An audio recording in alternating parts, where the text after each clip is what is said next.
viewers, welcome back to our ECE preparation. இப்போ என்ன subject போயிட்டு இருக்கு அப்படினா கண்ட்ரோல் சிஸ்டம் சப்ஜெக்ட் போயிட்டு இருக்கு. இது வரைக்கும் நம்ம 6 வீடியோஸ் கிட்ட கம்ப்ளீட் பண்ணி அப்லோட் பண்ணியாச்சு. இப்போ பார்க்க போறது வந்து நம்ம ஸ்டெபிலிட்டியோட லாஸ்ட் வீடியோ. ஓகேங்களா? இந்த வீடியோ முடிச்சிட்டோம் அப்படினா ஸ்டெபிலிட்டி பக்காவா கம்ப்ளீட் பண்ண மாதிரி. ஓகே? சோ நீங்க ஸ்டெபிலிட்டி மீன்ஸ் வந்து என்ன அப்படினா ஆர்கச் கிரைட்டீரியா தாமா. ஓகேங்களா? சோ நீங்க சர்ச் பண்ணும்போதே ஆர்கச் கிரைட்டீரியா அப்படினு போடிங்க அப்படினா உங்களுக்கு நிறைய ப்ராப்ளம்ஸ் வரும். நீங்க ஒர்க் அவுட் பண்ணி பார்க்கலாம். நம்ம அகாடமிஸ்லேயே பார்த்தீங்க அப்படின்னா அவங்க நிறைய ஸ்டூடெண்ட்ஸ் வந்து ஸ்ரீமதி அப்படிங்கிறவங்களாம் வந்து ஆன்சர் பண்ணிட்டு இருக்கீங்க. ரொம்ப தேங்க்ஸ்மா. ஸோ தொடர்ந்து பண்ணுங்க. ஸோ ப்ராக்டிஸ் பண்ண தான் உங்களுக்கு வந்து எல்லாமே ஈஸியாக வரும். ஓகேங்களா? ஸோ எனிவே இப்போ வந்து என்ன அப்படின்னா இது வரைக்கும் என்னமா முடிச்சிருக்கிறோம், ஃபர்ஸ்ட் கேஸ் மட்டும்தான் முடிச்சிருப்பேன். ஏன் அப்படின்னா தொடர்ந்து போட்டு கன்ஃபியூஸ் பண்ண வேண்டாம்னு சொல்லிட்டு ஃபர்ஸ்ட் கேஸோட லாஸ்ட் வீடியோவில் முடிச்சிருப்போம். இன்னொரு விஷயம், இந்த ஆர்கச் கிரைட்டீரியாங்கிறது ஸ்டெபிலிட்டி ஃபைண்ட் அவுட் பண்ணுறதுக்காக நம்ம ஒரு மெத்தடாலஜி போடுவோம்ல, ப்ராப்ளம்ஸ் போடுவோம்ல, அதுதான் ஆர்கச் கிரைட்டீரியா. அதை நம்ம சொல்லியிருப்போம். ஏன் அப்படின்னா சம் பீப்புள் ரூட் லோக்கஸ் டெக்னிக்கை போட்டு கன்ஃபியூஸ் பண்ணுவாங்க. ஏன்னா அதுவும் ஆர்ல ஆரம்பிக்கிறதுனால ரூட் லோக்கஸ் டெக்னிக் அப்படிங்கிறது டோட்டலாக வேற. ஓகேங்களா? அது இன்னும் நான் வரவே இல்லை. ஸோ ரூட் லோக்கஸ் டெக்னிக்ங்கிறது தனி. ஸ்டெபிலிட்டிக்கு வந்து நான் எப்படி கால்குலேட் பண்ணணும் அப்படின்னா வித் ஹெல்ப் ஆஃப் ஆர்கச் கிரைட்டீரியா தான். ஓகேவா? ஸோ அதனால தான் சொன்னேன், நீ சர்ச் பண்ணும்போதே ஆர்கச் அப்படின்னு போட்ட அப்படின்னா ப்ராப்ளம்ஸ் வந்து வரும் அப்படின்ட்டு. ஸோ இப்போ லாஸ்ட் டேஸ்ல என்னமா பார்த்தோம் அதே மாதிரி இன்னொரு விஷயம். ஆக்சுவலாக இப்போ வந்து நமக்கு இன்னொரு நோட்டிஃபிகேஷன் வந்திருக்குல்ல, அண்ணா யூனிவர்சிட்டி மெயின் கேம்பஸ்லேருந்து அசிஸ்டன்ட் ப்ரொஃபஸருக்கு நோட்டிஃபிகேஷன் ரிலீஸ் பண்ணியிருக்காங்கல்ல. நமக்கு வந்து 5th அன்னைக்கு தான் அஃபிஷியலாக தெரியும். ஆனால் கண்டிப்பாக ஈஸியில் வேகன்சி ஜாஸ்தியாகவே இருக்கும். ஏன் அப்படின்னா கிட்டத்தட்ட 4 கேம்பஸ்க்கு வந்து அவங்க கேட்டுருக்குறாங்க இப்போது. ஸோ அதனால லாஸ்ட் டிசம்பர் மந்த் நோட்டிஃபிகேஷனை விட இது வந்து அதிகமாக தான் இருக்கும். எம்இ ஸ்டூடெண்ட் என்ன கேட்குறீங்கன்னா இதே மாதிரி எங்களுக்கும் ஃப்ரீ கிளாஸஸ் ஸ்டார்ட் பண்ணுங்கன்னு. எல்லாமே கிட்டத்தட்ட சேமாக தாமா வரும். ஓகேவா? இப்போ நான் கண்ட்ரோல் சிஸ்டம் எடுக்கிறதுமே நமக்கு அண்ணா யூனிவர்சிட்டி சிலபஸில் இருக்குது. ஓகேங்களா? நீங்கள் இப்போ படிச்சுட்டு இருக்கீங்களா, அசிஸ்டன்ட் ப்ரொஃபஸர் சிலபஸில் அது இருக்குது. ஓகேங்களா? ஸோ அதனால் நான் ஃப்ரீ கிளாஸஸ் பிளான் பண்ணலை. அதுக்கு பதிலாக நான் பிளான் பண்ணியிருக்கிறேன். ஸோ அது எனக்கு முதல்ல நோட்டிஃபிகேஷன் வரட்டும், எத்தனை வேகன்சி அப்படின்னு பார்ப்போம். இன்னொரு விஷயம் என்னென்னா மெயின் கேம்பஸ்ங்கிறதுனால மேபி பிஹெச்டி மட்டும் எலிஜிபிள் மட்டும் அப்படின்னு சொல்கிறாங்களா, இல்லை எம்இ கேண்டிடேட்டும் எலிஜிபிளா அப்படிங்கிறது நமக்கு தெரியல. பட் எனிவே வந்ததுக்கப்புறம் அடுத்தது என்னங்கிறத நான் அண்ணா யூனிவர்சிட்டிக்காக நான் என்ன பிளான் பண்ணுறேன் அப்படிங்கிறத நான் உங்களுக்கு ஒரு செப்பரேட் ஷார்ட்டாக கொடுக்குறேன். ஓகேங்களா? ஏன் அப்படின்னா இந்த மாதிரி கிளாஸ் எடுங்கிறீங்க, அது எல்லாமே ஒரே கான்செப்ட் தான். ஓகேவா? ஸோ நீ கிளாஸஸ் இதில் பார்த்துக்கோ. பட் நம்ம அதில் வந்து என்ன பண்ணலாம் அப்படிங்கிறத பார்க்கலாம். ஓகேங்களா? இப்போதைக்கு நமக்கு வந்து என்ன அப்படின்னா டெஸ்ட் பேட்ச் தான் போயிட்டு இருக்கு. அதுவும் டிசம்பர் மந்த் அப்ளை பண்ணவங்களுக்கு டெஸ்ட் பேட்ச் போயிட்டு இருக்கு. பட் இப்போ மார்ச் மந்த்ல வந்து அவங்க என்ன சிலபஸ், ஏன் அப்படின்னா டிசம்பர் மந்த்துக்கு வந்து டிஆர்பி கொஸ்டின் எடுக்கிறதாவும் சிலபஸ் வந்து அப்படியே கேட் சிலபஸே கொடுத்துட்டாங்க. ஓகேவா? பட் இப்போ இருக்கிறது கிட்டத்தட்ட சேம் அதே தான். ஏன்னா ஒரே கேம்பஸ்ங்கும் போது நமக்கு வந்து கேம்பஸ் தான் வேறங்கும் போது நமக்கு பேட்டர்ன் எல்லாமே சேமாக தான் இருக்கும். பட் எனிவே நம்ம வந்து நோட்டிஃபிகேஷன் வந்து கன்ஃபார்ம் ஆனதுக்கப்புறம் எதுனாலும் நான் உங்களுக்கு சொல்கிறேன். ஓகேங்களாமா? சரி. ஸோ இப்போ என்னென்னா ஃபர்ஸ்ட் கேஸ் வந்து என்னப்பா பார்த்தோம், இதுக்கு முன்னாடி உள்ள வீடியோவில் ரொம்ப சிம்பிள். என்ன அப்படின்னா நான் உங்களுக்கு எடுக்கும் போது என்ன சொல்லியிருப்பேன், பேஸ் அப்படின்னு சொல்லி ஒரு வேல்யூ சொல்லியிருப்பேன். அந்த பேஸ் வேல்யூ மட்டும் எனக்கு 0வா போணுச்சு, ஐ மீன் 0வா ஆயிடுச்சு அப்படின்னா அதை தான் ஃபர்ஸ்ட் கேஸ்ன்னு சொல்லியிருக்கிறேன். அதுக்கு நம்ம என்ன பார்த்தோம் அப்படின்னா 2 மாடல் ப்ராப்ளம்ஸ் பார்த்தோம். எந்த மெத்தட் வேணாலும் நீங்கள் ஃபாலோ பண்ணிக்கோங்க. ஒரு இதில் நான் என்ன பண்ணியிருப்பேன் அப்படின்னா ஒரு இடத்துல எனக்கு பேஸில் 0ன்னு வந்துடுச்சு அப்படின்னா நான் என்ன பண்ணிக்க சொன்னேன், கொஷினை உல்டாவா எழுதிக்க சொன்னேன். உல்டானா ரிவர்ஸ்ல எழுதிக்க சொன்னேன். இன் டர்ம் ஆஃப் வந்து நான் இசட் அப்படின்னு போட்டு ரெப்ரசென்ட் பண்ணி. ஓகேவா? பட் அதெல்லாம் நம்ம ரெஃபரன்ஸுக்கு தான். அதுக்கப்புறம் நீ உல்டாவா எழுதிட்ட அப்படின்னா ஆஸ் யூஷுவல் ப்ராப்ளம். ஓகே? இல்லை இன்னொரு மெத்தட் என்ன சொன்னேன் அப்படின்னா எப்சிலான்னு போட்டுக்க சொன்னேன். எப்சிலான்னா அந்த இடத்துல 0ன்னு கன்சிடர் பண்ணாமல் 0.1 0.2 அப்படிங்கிற மாதிரி கன்சிடர் பண்ணி ஸோ அதை எப்சிலான்னு போட்டு டெரைவ் பண்ணிட்டு அதுக்கப்புறம் நீ ஃபைனலாக அதை 0ன்னு சப்ஸ்டிட் பண்ணி ஆன்சர் கொண்டு வந்தனா உனக்கு ப்ளஸ் வந்துச்சா மைனஸ் வந்துச்சுன்னா அதை பார்த்து நம்ம என்ன பண்ணிடலாம், ஸ்டேபிளா அன்ஸ்டேபிளான்னு போட்டு முடிச்சிடலாம். ஓகேங்களா? இப்போ 2வது கேஸில் நம்ம என்ன பார்க்க போகிறோம் அப்படின்னா ஃபர்ஸ்ட் கேஸில் என்னோட பேஸில் மட்டும்தான் 0 வந்துச்சு. ஓகேவா? பட் 2வது கேஸில் அந்த ரோவே 0 ஆயிடுச்சுனாலும் என்னால் ஒன்றும் பண்ண முடியாது. நெக்ஸ்ட் என்னால் ப்ரொசீட் பண்ண முடியாது. ஒரே இடத்துல 0 வந்தாலும் என்னால் ஒன்றும் பண்ண முடியாது. அந்த ரோவே 0 வந்தாலும் ஒன்றும் பண்ண முடியாது. ஓகேங்களா? ஸோ அப்போ அந்த ரோவே 0 வருதுன்னு சொன்னால அதுதான் வந்து என்ன அப்படின்னா என்னோட 2வது கேஸ். 2வது கேஸ் ரொம்ப ஈஸி. ஆனால் என்ன ஒன்றுனா இங்கே ஒரு 3 வார்த்தை எழுதியிருக்கிறேன் பாரு, அந்த வார்த்தையை நீங்கள் கண்டிப்பாக தெரிஞ்சுக்கணும். ஏன் அப்படின்னா இதுக்கு முன்னாடி வரைக்கும் நம்ம என்ன பார்த்துருப்போம்னா சைன் சேஞ்சஸ் இருந்ததுன்னா அன்ஸ்டேபிள், சைன் சேஞ்சஸ் இல்லைன்னா ஸ்டேபிள் அப்படிங்கிற மாதிரி தான் பார்த்தோம். ஓகேங்களா? ஸோ அதுல எந்த கன்ஃபியூஷனுமே இல்லை, பக்காவா முடிச்சாச்சு. பட் இதுவும் நான் உங்களுக்கு பக்காவா முடிக்க போறேன். ஆனா என்னன்னா இந்த ரோ வந்து 0 ஆகுதுன்னு சொன்னல, அதுக்கு அந்த சிஸ்டத்துக்கு பேரே என்ன அப்படின்னா ஆசிலரேட்டரி சிஸ்டம். ஓகேவாமா, நான் என்ன சொல்றேன்னு புரியுதுங்களா? ஏன் அப்படின்னா எல்லாமே ஸ்டேபிள் அன்ஸ்டேபிள்ல வரும். நம்ம இன்னொன்று கூட படிச்சிருப்போம், என்ன படிச்சிருப்போம், மார்ஜினலி ஸ்டேபிள் அப்படின்னு சொல்லி பார்ப்போமா, அந்த கிரைட்டீரியா ப்ராப்ளம் தான் நான் இந்த கேஸ்ல பார்க்க போறேன். ஓகே, ஸோ அதனால ஃபுல் ரோவுமே 0 ஆயிடுச்சு அப்படின்னா it's not a marginally stable. ஓகேவா, அப்ப எது மார்ஜினலி ஸ்டேபிள் அப்படிங்கறத நான் பின்னாடி சொல்றேன். அதுக்கு முன்னாடி என்னோட ஃபுல் ரோவும் எனக்கு 0 ஆகுற ரெண்டாவது கேஸுக்கு பேர் தான் வந்து என்ன அப்படின்னா ஆசிலரேட்டரி சிஸ்டம். ஓகேவா, சோ அப்போ உனக்கு அந்த ஃபுல் ரோ 0 ஆகுது அப்படிங்கிற பட்சத்துக்கு நீ ஒன்றும் இல்லை, அந்த ரோவே 0 ஆயிடுச்சுன்னா அடுத்த ரோ என்னால் என்ன பண்ண முடியாது, ப்ரொசீட் பண்ண முடியாது. அப்ப நீ என்ன பண்ணிக்கணும்னா அதுக்கு முன்னாடி உள்ள ப்ரீவியஸ் ரோவை எடுத்துக்கணும். இப்போ நான் சொல்றது உங்களுக்கு கொஞ்சம் தான் புரியும், இந்த சம போடும்போது கிளியரா புரியும். ஓகேவா, சோ அப்ப அந்த ரோவே ஃபில் ஆகும்போது இப்போ நம்ம ஒரு இடத்துல 0 வரும்போது நம்ம என்ன பண்ணோம், ரெண்டு மாடல் யூஸ் பண்ணோம். என்ன பண்ணோம், உல்டாவா ஒரு கொஸ்டின் எழுதி பண்ணோம், இல்லை எப்சிலான் போட்டோம். அது ஃபர்ஸ்ட் கேஸ். இப்போ ரெண்டாவது கேஸ்ல என்ன பண்ண போறோம் அப்படின்னா அதுக்கு முன்னாடி உள்ள ரோவை எடுத்துக்க போறோம். அந்த ரோக்கான ஈக்குவேஷனுக்கு பேரு ஆக்சிலரி ஈக்குவேஷன். சோ அதனால தான் இந்த வேர்டை எழுதிட்டேன்.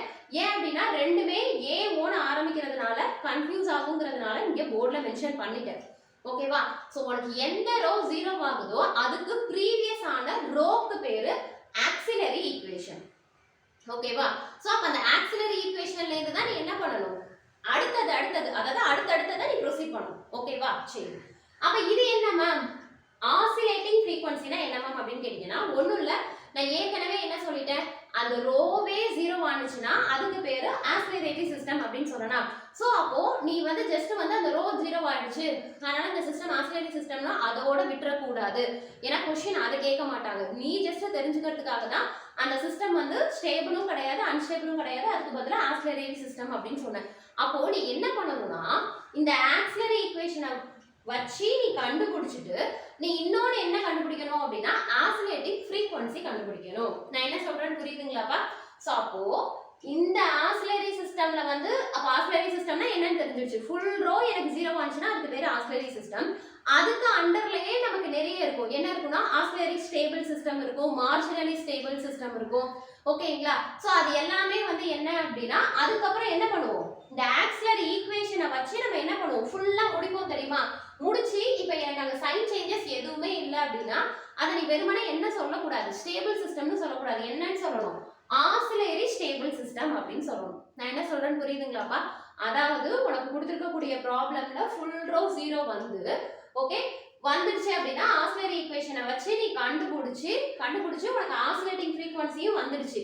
வந்து உனக்கு என்ன ஆயிடுச்சு அப்படின்னா எல்லா வேல்யூமே வந்து பிளஸ்ஸா இருக்கு, சைன் சேஞ்சஸே இல்லை அப்படின்னா நீ அதை என்ன சொல்லலாம் அப்படின்னா ஆசிலரி இங்க இருக்கு பாரு ஆசிலேட்டரி ஸ்டேபிள் சிஸ்டம் அப்படின்னு சொல்லலாம். இல்ல மேம் எனக்கு வந்து அது ஆசிலரி சிஸ்டம் தான், ஆனா எனக்கு என்ன வரல அப்படின்னா ஆசிலேட்டிங் ஃப்ரீக்வன்சிங்கிற ஒன்று வரல, ஏன்னா அந்த மாதிரி 0 வரும். ஓகேவா, அந்த மாதிரி ஃப்ரீக்வன்சியே வரல அப்படிங்கும்போது அந்த சிஸ்டத்தை நான் என்ன சொல்லுவேன் அப்படின்னா அதை வந்து ஆசிலேட்டரி என்னது ஸ்டேபிள் சிஸ்டம்னு சொல்லக்கூடாது, ஏன்னா அங்கதான் என்ன ஆயிடுச்சு ஃப்ரீக்வன்சி வேல்யூவானது 0 ஆயிடுச்சு. அப்ப அதை வெறுமனே என்ன சொல்லிக்கலாம் அப்படின்னா ஸ்டேபிள் சிஸ்டம் அப்படின்னு சொல்லிக்கலாம். ஓகேங்களா மேம், எனக்கு ரொம்ப கன்ஃபியூஸ் ஆகுற மாதிரி இருக்கு அப்படின்னு ஃபீல் பண்ணீங்கன்னா முதல்ல நான் இந்த சம் போடுறேன், போட்டீங்க அப்படின்னா கொஞ்சம் ஓரளவு புரியும்.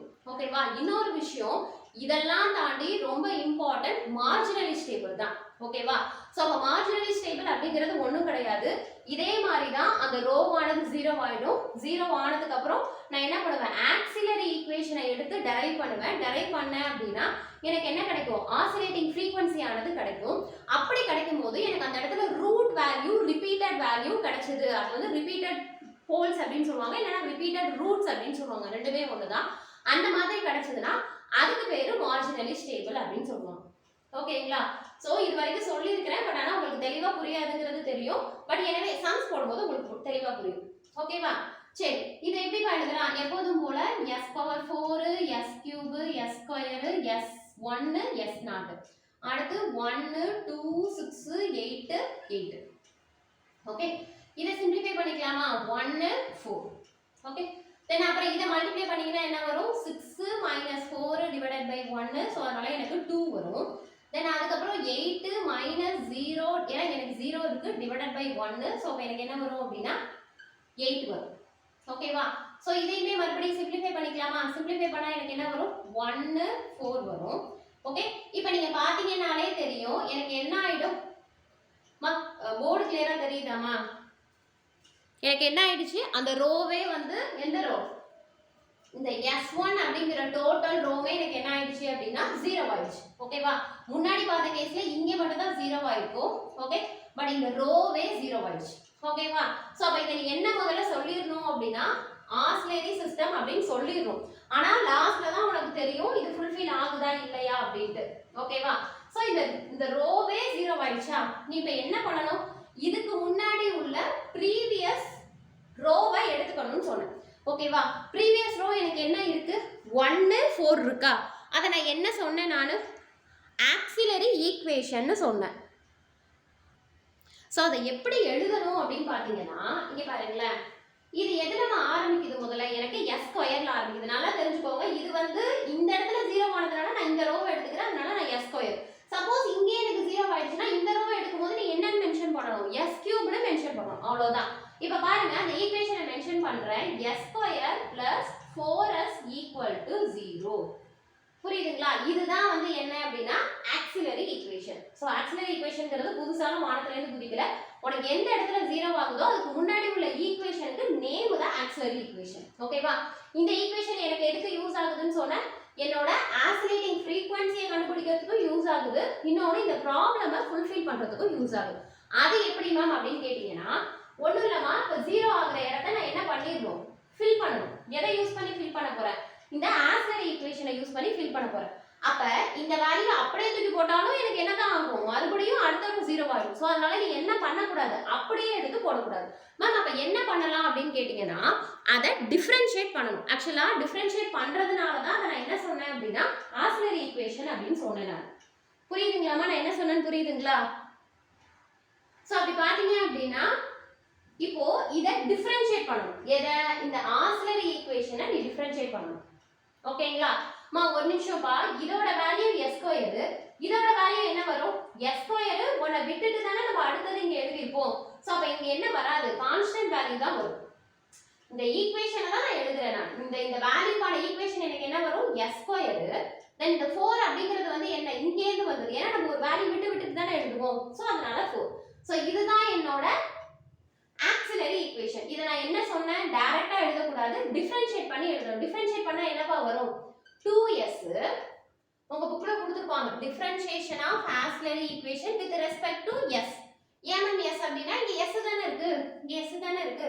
சோ அதனால s வச்சு நான் டிஃபரன்ஷியேட் பண்றேன். டிஃபரன்ஷியேட் பண்ணனா எனக்கு என்ன வரும், 2s. கான்ஸ்டன்ட் டிஃபரன்ஷியேட் பண்ணா எனக்கு 0 வரும். சோ அப்ப 2s 0. ஓகே, இப்போ இந்த வேல்யூவை தான் இங்க தூக்கி போடணும். நல்லா பாரு, இங்க s இருக்கா, இங்க s இருக்கா. சோ அதோட வேல்யூ என்னது, 2 0. புரியுதுங்களா நான் என்ன சொல்றேன்னு? புரியுதுங்களா? சோ இப்போ கண்டுபிடிக்கமா, 4 2s are 8 minus 1 divided by 2. அப்ப இங்க எனக்கு என்ன வரும் அப்படினா 4 வரும். இங்க கண்டிப்பா எனக்கு 0 தான் வரும். ஓகேங்களா? இப்போ ஏதாவது சைன் சேஞ்சஸ் இருக்காமா, இந்த ரோவை பாருங்க, ஏதாவது சைன் சேஞ்சஸ் இருக்கா? சைன் சேஞ்சஸே இல்ல. இப்போ நான் என்ன பண்ணிருக்கேன், இந்த ரோ எனக்கு 0 ஆயிடுச்சு. இத அவாய்ட் பண்றதுக்காக முன்னாடி உள்ள ஈக்குவேஷனை எடுத்து டிஃபரன்ஷியேட் பண்ணி வரக்கூடிய ஈக்குவேஷனை இங்க போட்டுக்கிறேன் நான். ஓகேவா? வரக்கூடிய ஈக்குவேஷனை போட்டு நான் என்ன பண்ணிருக்கேன், சைன் சேஞ்சஸ் கண்டுபிடிச்சிருக்கேன். இங்க here there is no sign changes. அதனால இது கண்டிப்பா என்ன சிஸ்டம், ஸ்டேபிள் சிஸ்டம். நான் ஏற்கனவே என்ன சொல்லிருக்கேன், ஃபுல் ரோ 0 ஆனா அது ஆக்ஸிலரி சிஸ்டம்னும், அதுல இருந்து எனக்கு ஸ்டேபிள் வந்ததுன்னா ஆக்ஸிலரி ஸ்டேபிள் அப்படின்னு சொல்லணும்னு சொல்லியிருக்கேன். ஆனா அதுக்கு முன்னாடி நீ என்ன கண்டுபிடிக்கணும், ஆக்ஸிலேட்டிங் ஃப்ரீக்வன்சி கண்டுபிடிக்கணும். இங்க எழுதி போட்டிருக்கேன் பாருங்க. ஓகேவா? அப்போ ஆக்ஸிலேட்டிங் ஃப்ரீக்வன்சிங்கிறது ஒண்ணும் கிடையாது, என்னோட s ஓட வேல்யூ தான் ஆக்ஸிலேட்டிங் ஃப்ரீக்வன்சி.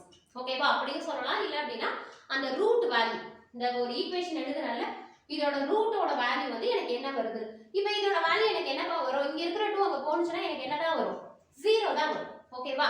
அப்ப இங்க எனக்கு என்ன கிடையாது, ஆக்ஸிலேட்டிங் ஃப்ரீக்வன்சிங்கிற வேல்யூவே கிடையாது. அப்ப ஆக்ஸிலேட்டிங் ஃப்ரீக்வன்சியே இல்ல அப்படிங்கும்போது இந்த சிஸ்டம் என்னவா இருக்காது, ஆக்ஸிலேட்டிங் சிஸ்டமா இருக்காது. சோ அது வருமானா என்னது, ஸ்டேபிள் சிஸ்டம் தான். புரியுதுங்களாமா நான் என்ன சொல்றேன்னு? புரியுதுங்களா? சோ அப்ப எடுத்தோமே இந்த ரோ 0வா இருக்கும்போது மேக்ஸிமம் அது என்னவா தான் இருக்கும், ஆக்ஸிலேட்டரி சிஸ்டமா தான் இருக்கும். ஆனா அந்த இடத்துல ஃப்ரீக்வன்சி இல்லங்கும்போது அதை நம்ம சிஸ்டமா சொல்லக்கூடாது. அவ்வளவுதான் கண்டென்ட். இல்ல மேம் எனக்கு புரியல அப்படின்னா எல்லாத்தையுமே விட்டுருங்க. அந்த ரோ ஜீரோவா இருக்குங்கிற பட்சத்துக்கு நீ மேல இருக்கிற ஈக்குவேஷனை எடுத்து டிஃபரன்ஷியேட் பண்ணி வரக்கூடிய ஈக்குவேஷனை அந்த ஜீரோ அந்த ரோவை அழைச்சிட்டு இந்த ரோவை ஃபில் பண்ணி மறுபடியும் கண்டுபிடிச்சு ஆன்சர் போட வேண்டியதுதான். ஓகேங்களாமா? இப்போ என்னன்னா இந்த சம் நான் போட்டேன், இங்க மென்ஷன் பண்ணியிருக்கேன் பாருங்களேன், ஹோம்வொர்க் ப்ராப்ளம் அப்படின்ட்டு. அந்த ஹோம்வொர்க் ப்ராப்ளமை நோட் பண்ணிக்கோங்க. நோட் பண்ணிட்டு உங்களுக்கு என்ன வந்திருக்கு, ஆக்ஸிலரி சிஸ்டம் வருதா, அதுல ஸ்டேபிள் வருதா என்னங்கிறத பார்த்து எனக்கு ஆன்சர் சொல்லுங்க. ஓகேங்களா? இப்போ நம்ம பார்க்க போறது என்ன அப்படின்னா, இன்னும் ஒரே ஒரு ப்ராப்ளம் பார்க்கலாம், பார்த்துட்டு நம்ம ப்ரீவியஸ் இயர் क्वेश्चंस போயிடலாம். ஓகே,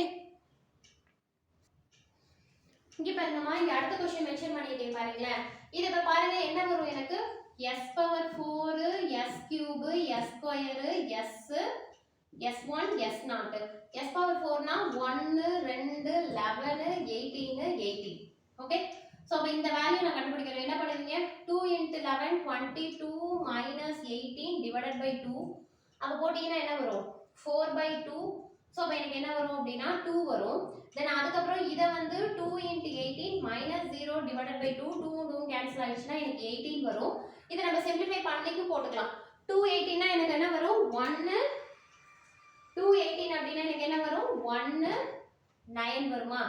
ஓகே, தென் அதுக்கு அப்புறம் இத போட்டீங்க அப்படினா என்ன வரும், 18 - 18 எனக்கு என்ன வரும், 0 வந்துரும். 9 2s are 18 -18 divided by 1, so 0. இங்கே எனக்கு 0 இருக்கிறதுனால இங்கேயும் 0 வந்துரும். சோ அப்ப இந்த ரோவே 0வா இருக்கிறதுனால இத நான் என்னன்னு சொல்லுவேன், ஆக்ஸிலரி சிஸ்டம் அப்படினு சொல்லிடுவேன். அப்படியே வெயிட் பண்ணுங்க, ஆக்ஸிலரி சிஸ்டம் அப்படிங்கறத மென்ஷன் பண்ணியாச்சு. இப்போ இந்த ரோ வந்து எனக்கு என்ன ஆயிடுச்சு, 0 ஆயிடுச்சா? சோ இப்போ நான் என்ன பண்ணனும், நான் ப்ரீவியஸ் ரோவை எடுத்துக்கணும். ப்ரீவியஸ் ரோ எனக்கு எங்க ஆரம்பிக்குது, s ஸ்கொயர் பிளஸ் என்ன பிளஸ் இருக்கு, பிளஸ் 9 என்ன வரும், ஒரு இதை விட்டுட்டு எழுதணும். ஏன்னா இங்க எல்லாமே நம்ம என்ன பண்ணிருப்போம், இதை எழுதிட்டு இங்க எழுதிட்டு அடுத்தது இங்க எழுதிப்போம். சோ ஒரு இதை விட்டு விட்டு எழுதுறதுனால s ஸ்கொயருக்கு அடுத்து s1 விட்டுட்டு s0 எழுதணும். சோ s0 ஓட வேல்யூ தான் எனக்கு என்னது, 9. s0ங்கிறது என்னது, anything power 0 constant value. So அதனால ஈக்குவல் டு 0. ஓகேவா? சோ இப்போ என்ன பண்ணலாம் நம்ம, இத வந்து நான் என்ன பண்ணிப்பேன், s ஸ்கொயர் ஈக்குவல் டு எனக்கு என்ன வரும், இங்க இருக்கிற +9 வந்து எங்க போய்டும், அந்த சைடு போய்டும். ஓகேங்களா? தென் அதுக்கு அடுத்தது பாத்தீங்கன்னா, இப்போ இதுல நான் என்ன கண்டுபிடிக்கணும், ஆசிலேட்டிங் ஃப்ரீக்வென்சி கண்டுபிடிக்கணும். ஆசிலேட்டிங் ஃப்ரீக்வென்சி கண்டுபிடிச்சா எனக்கு என்ன வேல்யூ வரும், போர்டு தெரியுதாப்பா? சோ அப்ப 9க்கு வந்து எனக்கு ரூட் எடுத்தீங்கன்னா எனக்கு என்ன வரும், 3 வரும். அதே மாதிரி மைனஸ் இருக்கிறதுனால நான் என்ன போட்டுப்பேன், j போட்டுப்பேன். 9 ரூட் எடுத்தீங்கன்னா +or-3 வரும். ஓகேவா? இதுதான் வந்து என்ன அப்படினா என்னோட ஆசிலேட்டிங் ஃப்ரீக்வென்சி. நான் அதையும் parallel கண்டுபிடிச்சிட்டேன். சோ அப்ப எனக்கு ஃப்ரீக்வென்சி வேல்யூ வருது. ஓகேவா? சோ இப்போ இதுல நான் என்ன பண்ணனும், நான் என்ன பண்ணிட்டேன், ப்ரீவியஸ் ரோவை எடுத்து இதுதான் வந்து என்னோட ஆக்ஸிலரி ஈக்குவேஷன். ஓகேவா? இத நான் என்ன பண்ணனும், ஐயோ டிஃபரன்ஷியேட் பண்ணனுமா? ஓகேமா, ஓகே. நான் இப்போ என்ன கண்டுபிடிச்சிருக்கேன், ஆசிலேட்டிங் ஃப்ரீக்வென்சி கண்டுபிடிச்சிருக்கேன். இது அப்படியே இருக்கட்டும். இப்போ இந்த இடத்துல ஃபில் பண்றதுக்கு நான் என்ன பண்ணனும், டிஃபரன்ஷியேட் பண்ணனுமா? அப்ப இத நான் டிஃபரன்ஷியேட் பண்ணனா என்னப்பா வரும், இங்க வந்து எனக்கு என்ன ஆயிடுச்சு, ஆமா இந்த ரோ எனக்கு 0 ஆயிடுச்சு. அதுக்கு பதிலா இந்த ரோ எடுத்துக்கிறேன். எடுத்துட்டு நான் என்ன பண்ணனும்னு சொன்னேன், டிஃபரன்ஷியேட் பண்ணி நான் கொண்டு வரணும்னு சொன்னேன். அப்ப இத டிஃபரன்ஷியேட் பண்ணீங்கன்னா எனக்கு என்ன வரும், 2s. கான்ஸ்டன்ட் டிஃபரன்ஷியேட் பண்ணீங்கன்னா எனக்கு 0 தான் வரும். சோ அப்ப இங்க எனக்கு என்ன வரும், 2 வரும். ஓகேங்களா? அப்ப இங்க எனக்கு என்ன, இந்த வேல்யூ கண்டுபிடிச்சிட்டேனா இங்க எல்லாமே எனக்கு 0 தான். ஓகே, ஆமா எனக்கு வெறும் 2s தான இருக்கு, அதனால ரிமைனிங் வேல்யூ 0 போட்டுட்டேன். இப்போ இத கண்டுபிடிங்கப்பா, என்ன வரும், 2 * 9 9 2s are 18 divided by 2 cancel ஆகி எனக்கு என்ன வந்துரும், 9 வந்துரும். ஓகேங்களா? சோ அப்ப என்ன ஆயிடுச்சு, ஒரு ரோ 0 ஆனிச்சு. ப்ரீவியஸ் ரோவை எடுத்து டிஃபரன்ஷியேட் பண்ணி போட்டேன் எனக்கு எந்த இடமும் 0 வரல, நான் ஆன்சர் கண்டுபிடிச்சிட்டேன். இப்போ பாருங்களேம்மா, இப்போ இந்த சம் பாருங்களேன், தெளிவா இருக்கும். இப்போ என்னது, ஒரு ரோ ஃபுல்லா 0 ஆயிடுச்சு. அதனால இத நான் என்ன சொல்லிட்டேன், ஆக்ஸிலரி சிஸ்டம் அப்படினு சொல்லிட்டேன். ஓகேவா? அதுக்கு அப்புறம் ஆக்ஸிலரி ஈக்குவேஷனை எடுத்து எனக்கு என்ன வேல்யூ வருது, ஆசிலேட்டிங் ஃப்ரீக்வென்சியும் வருது. ஓகேவா? இங்க சைன் சேஞ்சஸ் பாருங்க, சைன் சேஞ்சஸ் இருக்கா, இல்ல. சோ அப்ப சைன் சேஞ்சஸும் இல்ல, ஃப்ரீக்வென்சியும் வருது. அதனால இது 100% வந்து எனக்கு என்னது, ஆசிலேரி சிஸ்டம் தான். அப்ப இத நான் என்ன சொல்லுவேன் அப்படினா, ஆசிலேரி ஸ்டேபிள் சிஸ்டம் அப்படினு சொல்லுவேன். ஏன் அப்படினா இங்க சைன் சேஞ்சஸ் இல்ல. சோ அதனால